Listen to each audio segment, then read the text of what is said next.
दोस्तों आप सभी का बहुत बहुत स्वागत है हमारे चैनल में। इस वीडियो के अंदर अभी हम लोग साइंस में विटामिन, ये काफ़ी ज़्यादा इम्पोर्टेंट टॉपिक है। इससे रिलेटेड जो है इम्पोर्टेंट 40 क्वेश्चन इस वीडियो में देखने वाले हैं। तो दोस्तों आप इस वीडियो को बहुत ध्यान से लास्ट तक देखिए। चैनल पर नया है तो चैनल को सब्सक्राइब कर बेल आइकन यानी जो घंटे का निशान है इसे ज़रूर से ऑन कर दें, ठीक है। और ये टोटल 40 क्वेश्चन में से आप कितने क्वेश्चन सही कर पाते हैं अपना स्कोर कमेंट बॉक्स में ज़रूर बताएं। तो देखिए यहाँ पर हमारा पहला क्वेश्चन दिया गया है, निम्नलिखित में से किस विटामिन में कोबाल्ट नामक खनिज पाया जाता है। तो देखिए करेक्ट आंसर ऑप्शन सी हो जाएगा। विटामिन B12 में जो है ये कोबाल्ट नामक खनिज पाया जाता है। इसके अलावा विटामिन B12 की बात करें तो इसका रासायनिक नाम क्या होता है। तो देखिए इसका जो रासायनिक नाम होता है वो होता है साइनोकोबाल्बिन। क्या होता है? साइनोकोबाल्बिन जो है इसका रासायनिक नाम होता है। विटामिन B1 की बात करें तो इसका रासायनिक नाम थायमिन होता है। थायमिन जो है विटामिन B1 का रासायनिक नाम होता है। विटामिन B2 की बात करें तो राइबोफ्लोबिन। राइबोफ्लोबिन जो है विटामिन B2 का रासायनिक नाम होता है। और विटामिन B7 की बात करें तो देखिए इसका रासायनिक नाम जो है बायोटीन होता है। बायोटीन जो है विटामिन B7 का रासायनिक नाम होता है। और यहाँ से एक क्वेश्चन पूछा जाता है कि बाल जो होता है ये किस विटामिन के कमी के कारण से टूटता है या फिर झड़ता है। तो बाल जो है ये विटामिन मतलब बायोटीन की कमी के कारण से, बायोटीन यानी विटामिन B7 की कमी के कारण से जो है टूटता है या फिर झड़ता है। आपको याद रखना है, बहुत बार ये क्वेश्चन एग्जाम में पूछा जा चुका है। क्वेश्चन नंबर 2 है, नियासिन डैश का एक रूप है। नियासिन डैश का एक रूप है। तो देखिए करेक्ट आंसर ऑप्शन ए हो जाएगा। विटामिन B3 का एक रूप है। नियासिन क्या है? विटामिन B3 का एक रूप है। क्वेश्चन नंबर 3 है, सामान्य जुकाम के इलाज के लिए किस विटामिन का उपयोग किया जाता है। तो करेक्ट आंसर सी हो जाएगा, विटामिन सी का। सामान्य जुकाम के इलाज के लिए किस विटामिन का उपयोग किया जाता है। तो ये विटामिन सी का जो है उपयोग किया जाता है। विटामिन सी की बात करें तो देखिए इसका रासायनिक नाम होता है एस्कॉर्बिक अम्ल। एस्कॉर्बिक अम्ल जो है इसका रासायनिक नाम होता है। विटामिन डी की बात करें तो देखिए इसका रासायनिक नाम होता है कैल्सीफेरॉल। कैल्सीफेरॉल जो है इसका रासायनिक नाम होता है। इसकी कमी से रिकेट्स होता है। क्या होता है? रिकेट्स जो है विटामिन डी की कमी से होता है। विटामिन ई की बात करें तो इसका रासायनिक नाम होता है टोकोफेरॉल।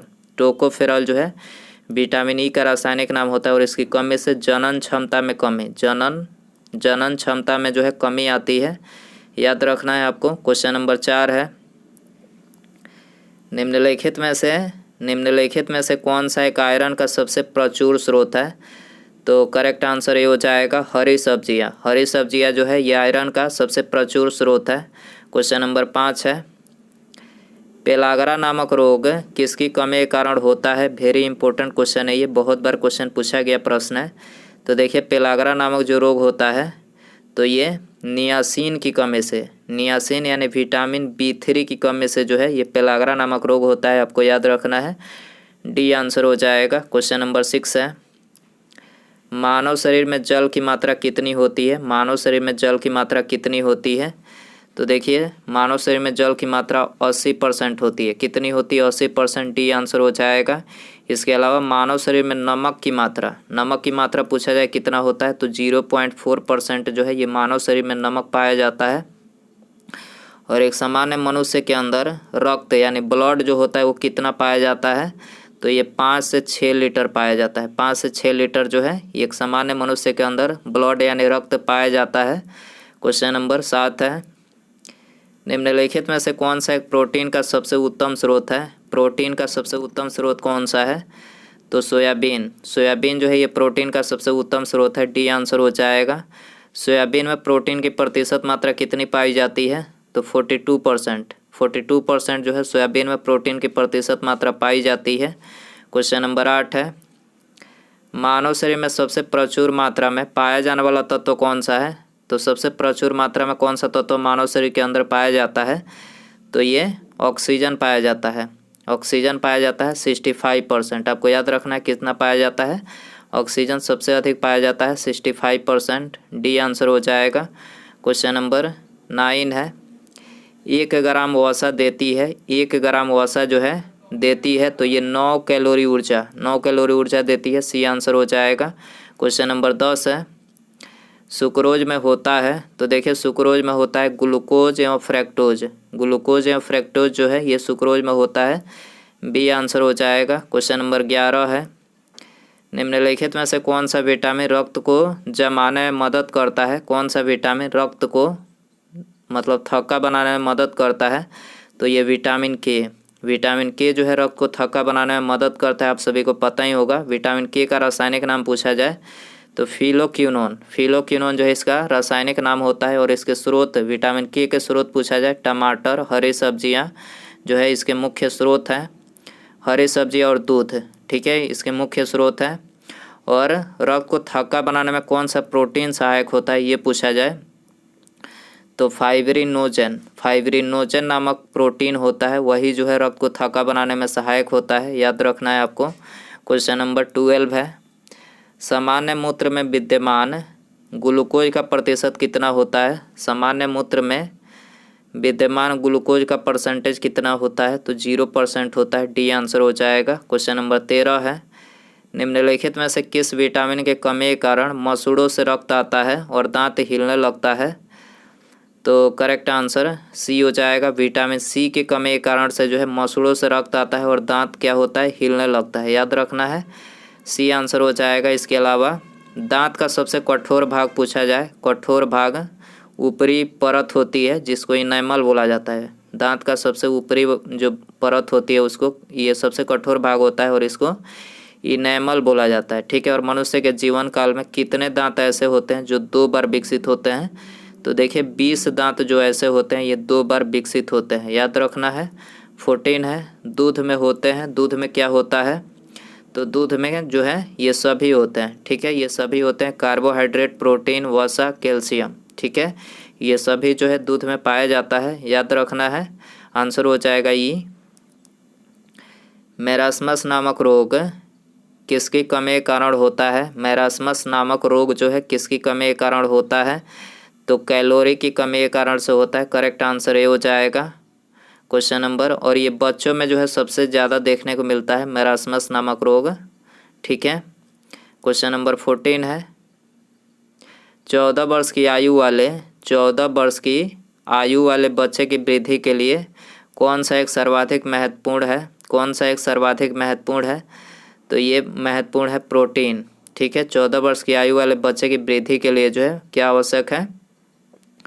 तो ये प्रोटीन जो है आवश्यक है। करेक्ट आंसर ये हो जाएगा। क्वेश्चन नंबर 17 है, निम्नलिखित में से कौन सा ऊर्जा उत्पादक है? कौन सा ऊर्जा उत्पादक है? तो करेक्ट आंसर बी हो जाएगा, कार्बोहाइड्रेट। कार्बोहाइड्रेट उत्पादक है। कार्बोहाइड्रेट की बात करें तो खिलाड़ियों को तत्काल ऊर्जा के लिए जो है कार्बोहाइड्रेट जो है ये खिलाड़ियों को तत्काल ऊर्जा के लिए दिया जाता है, आपको याद रखना है। क्वेश्चन नंबर 18 है, विटामिन सहायता नहीं करता है, विटामिन जो है सहायता नहीं करता है किसमें? ऊतकों में एंजाइम के निर्माण में। ऊतकों में एंजाइम के निर्माण में जो है विटामिन सहायता नहीं करता है। करेक्ट आंसर ये हो जाएगा। दोस्तों यदि आपको वीडियो पसंद आ रहा है तो प्लीज़ वीडियो को लाइक करें, अपने दोस्तों में शेयर करें, और चैनल पर आए हैं तो चैनल को सब्सक्राइब करके बेल आइकन जरूर से ऑन कर दें, ठीक है। अगला क्वेश्चन देखते हैं। क्वेश्चन नंबर 19 है, छीली हुई सब्जियों को धोने से कौन सा विटामिन निकल जाता है? वेरी इंपॉर्टेंट, छीली हुई सब्जियों को धोने पर कौन सा विटामिन निकल जाता है? विटामिन सी निकल जाता है। सी आंसर हो जाएगा। इसके अलावा विटामिन सी की बात करें तो कोरोना वायरस जो होता है, कोरोना वायरस से लड़ने में विटामिन सी मदद करता है, आपको याद रखना है। कोरोना वायरस से विटामिन सी जो होता है ये कोरोना वायरस से लड़ने में मदद करता है, याद रखना है आपको। मानव अंग में विटामिन डैश नहीं करता है, मानव अंग में विटामिन जो है डैश नहीं करता है, तो ये कार्य शक्ति में आपूर्ति नहीं करता है। डी आंसर हो जाएगा। 21 है, हमारे आहार का निम्नलिखित में से कौन सा भाग हड्डियों और दांतों की संरचना के लिए आवश्यक है? हड्डियों और दांतों के लिए कौन सा आहार आवश्यक है? कैल्शियम आवश्यक है, ठीक है। सी आंसर हो जाएगा। कैल्शियम किस में पाया जाता है? दूध में पाया जाता है, याद रखना है। क्वेश्चन नंबर 22 है, हमारे भोजन में संरचनात्मक खाद्य पदार्थ कौन सा है? हमारे भोजन में संरचनात्मक खाद्य पदार्थ कौन सा है? तो यह है विटामिन एवं खनिज। विटामिन एवं खनिज जो है संरचनात्मक खाद्य पदार्थ है। सी आंसर हो जाएगा। निम्नलिखित में से किसमें प्रोटीन नहीं पाया जाता है? किसमें जो है प्रोटीन नहीं पाया जाता है? चावल में जो है प्रोटीन नहीं पाया जाता है। सी आंसर हो जाएगा मांस, दूध, दाल, तीनों में जो है प्रोटीन पाया जाता है। क्वेश्चन नंबर 24 है, निम्नलिखित में से कौन सा विटामिन हमारे शरीर में सबसे अधिक तीव्रता से बनता है? सबसे अधिक तीव्रता से कौन सा विटामिन बनता है? विटामिन डी बनता है। सूर्य की प्रकाश से जो है विटामिन डी हमें प्राप्त होता है और सबसे अधिक तीव्रता से यह हमारे बॉडी में बनता है। ठीक है, याद रखना है, आंसर हो जाएगा डी। क्वेश्चन नंबर 25 है, निम्नलिखित में से कौन सा विटामिन जल में घुलनशील होता है? तो जल में घुलनशील विटामिन कौन सा होता है? करेक्ट आंसर सी हो जाएगा, विटामिन सी। विटामिन बी और सी जो होता है ये जल में घुलनशील होता है। इसके अलावा वसा में घुलनशील विटामिन पूछा जाए, ये भी क्वेश्चन पूछा जाता है एग्जाम में। तो वसा में पूछा जाए तो विटामिन ए, डी, ई एवं के। ठीक है, विटामिन ए, डी एवं के जो है ये जल में घुलनशील विटामिन होता है। और विटामिन बी और सी जो होता है, सॉरी, ये वसा में घुलनशील होता है और विटामिन बी और सी जो होता है ये जल में घुलनशील होता है। याद रखना है, ए, डी, ई एवं के वसा में घुलनशील है, विटामिन बी और सी जो है जल में घुलनशील है। याद रखना है। निम्नलिखित में से कौन सा रसायन जल में घुलनशील होता है? कौन सा रसायन जल में घुलनशील होता है? तो इंसुलिन। इंसुलिन जो है जल में घुलनशील होता है, बी आंसर हो जाएगा। एक शाकाहारी को अपने शरीर के लिए आवश्यक फास्फोरस कहाँ से मिल सकता है? तो आवश्यक फास्फोरस जो है ये दूध से मिल सकता है, डी आंसर हो जाएगा। प्रोटीन क्या है? प्रोटीन क्या है? तो पॉलीपेप्टाइड्स। पॉलीपेप्टाइड्स जो है ये प्रोटीन है, ये आंसर हो जाएगा। क्वेश्चन नंबर 29 है, निम्नलिखित में से कौन सा विटामिन यकृत में संचित किया जा सकता है? कौन सा विटामिन यकृत में संचित किया जा सकता है? तो करेक्ट आंसर है ये हो जाएगा, विटामिन ए जो है यकृत में संचित किया जा सकता है। क्वेश्चन नंबर 30 है, अच्छे स्वास्थ्य के लिए निम्नलिखित में से किसकी छोटी मात्रा में आवश्यकता होती है? तो ये खनिज की जो है छोटी मात्रा में आवश्यकता होती है, सी आंसर हो जाएगा। खाद्य संसाधन तथा संचय द्वारा कौन से पोषक तत्व अधिकांश रूप से प्रभावित होते हैं? खाद्य संसाधन तथा संचय द्वारा कौन से पोषक तत्व अधिकांश रूप से प्रभावित होते हैं? तो ये प्रभावित होते हैं कार्बोहाइड्रेट, बी आंसर हो जाएगा। निम्नलिखित में से कौन सा तत्व मानव जाति में प्राकृतिक रूप से नहीं पाया जाता है? कौन सा तत्व मानव जाति में प्राकृतिक रूप से नहीं पाया जाता है? तो सीसा जो है प्राकृतिक रूप से नहीं पाया जाता है, डी आंसर हो जाएगा। फास्फोरस प्रमुखता से किस में पाया जाता है? फास्फोरस जो है प्रमुखता से किस में पाया जाता है?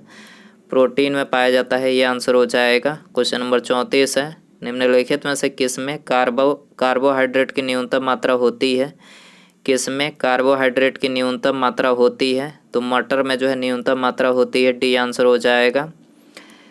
निम्नलिखित में से कौन सा कथन असत्य है? कौन सा कथन असत्य है?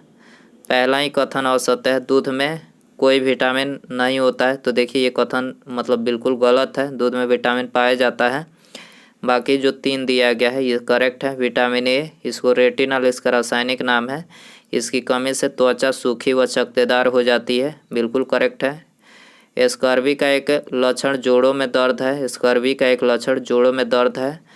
विटामिन बी, जिसे थायमिन इसका रासायनिक नाम है, इसकी कमी से हृदय आघात यानी हार्ट फेलियर भी हो सकता है। तो याद रखना ये तीनों करेक्ट है, पहला गलत है, गलत पूछा गया था, ऑप्शन ए यहाँ पर करेक्ट हो जाएगा। पाचन क्रिया में प्रोटीन किस पदार्थ में बदल जाते हैं? पाचन क्रिया में प्रोटीन जो है किस पदार्थ में बदल जाते हैं? तो ये एमिनो अम्ल में बदल जाते हैं, सी आंसर हो जाएगा। इसके अलावा प्रोटीन बनाने के लिए कितने एमिनो अम्ल की आवश्यकता होती है? कितने एमिनो अम्ल की आवश्यकता होती है? 20 एमिनो अम्ल की आवश्यकता होती है। लौह आवश्यक है। तो देखिए उपर्युक्त सभी के लिए आवश्यक है, ठीक है। लोहा जो है उपर्युक्त सभी के लिए आवश्यक है। हीमोग्लोबिन व आरबीसी के निर्माण के लिए लोहा जो है हीमोग्लोबिन व आरबीसी के निर्माण के लिए, सामान्य स्वास्थ्य बनाए रखने के लिए, शरीर के ऊतकों तक ऑक्सीजन पहुंचाने के लिए, ठीक है, इन तीनों के लिए जो है लोहा आवश्यक है। निम्नलिखित में से कौन सा विटामिन खाना पकाते समय नष्ट हो जाता है? कौन सा विटामिन खाना मतलब पकाते समय नष्ट हो जाता है? तो करेक्ट आंसर बी हो जाएगा, विटामिन सी जो है ये खाना पकाते समय नष्ट हो जाता है। भोजन में शर्करा की जांच किसे डालकर की जाती है? भोजन में शर्करा की जांच किसे डालकर की जाती है? तो ये आयोडीन को डालकर की जाती है। ये आंसर हो जाएगा। क्वेश्चन नंबर 40 है और ये हमारा इस वीडियो का लास्ट क्वेश्चन है। पशुओं में मिल्क फीवर बीमारी किसकी कमी के कारण होती है? किसकी कमी के कारण होती है? पशुओं में मिल्क फीवर बीमारी किसकी कमी के कारण होती है? तो देखिए ये कैल्शियम की कमी के कारण से होती है। आंसर हो जाएगा ऑप्शन ए। दोस्तों ये थे विटामिन से related important 40 question. I hope कि ये वीडियो आपको पसंद आया रहेगा। पसंद आए तो प्लीज़ वीडियो को लाइक करें, दोस्तों में शेयर करें। चैनल पर नया है तो चैनल को सब्सक्राइब करके बेल आइकन प्रेस कर दें, ठीक है, ताकि जब भी मैं कोई न्यू वीडियो अपलोड करूं उसका नोटिफिकेशन जो है आपको सबसे पहले मिल सके। तो बेल आइकन सब्सक्राइब करने के बाद प्रेस कर दें, ठीक है। मिलते हैं अगले वीडियो में। नमस्कार, जय हिंद, जय भारत।